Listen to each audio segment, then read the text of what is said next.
You can now gift your friend a donator's perk.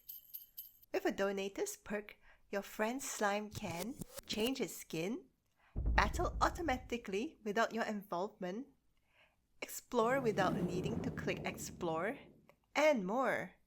To gift a donator's perk, you first need to buy it from the market. Let me scroll down to find the donator's gift. It's essentially a type of goop and works just like other goops.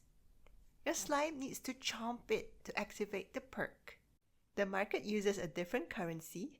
For example, these 12 tokens are roughly equivalent to 80,000 beton.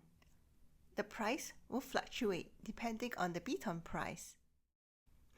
What's the difference between the 4 different donators group? The difference is the number of days. So, the normal donators group is 28 days, whereas the SSR is 28 days times 4, about 112 days. You get more value to buy SSR as you save about 12,000 beton compared to buying 4 of the same normal group. You have 2 options. Buy. This adds the item directly to your group inventory. Or gift. This opens a field when you can enter your friend's slime PID.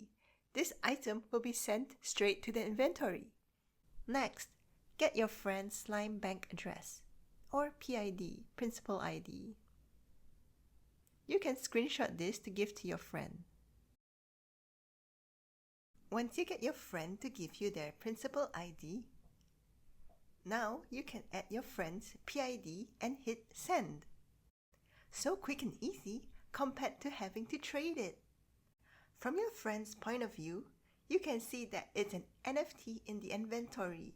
So the next thing to do is convince your friend to chomp the NFT. My friend didn't really want to chomp the NFT because it was pretty, but in the end, she gave in because she wanted to be able to change her slime skin. Maybe you would want to have more than one too?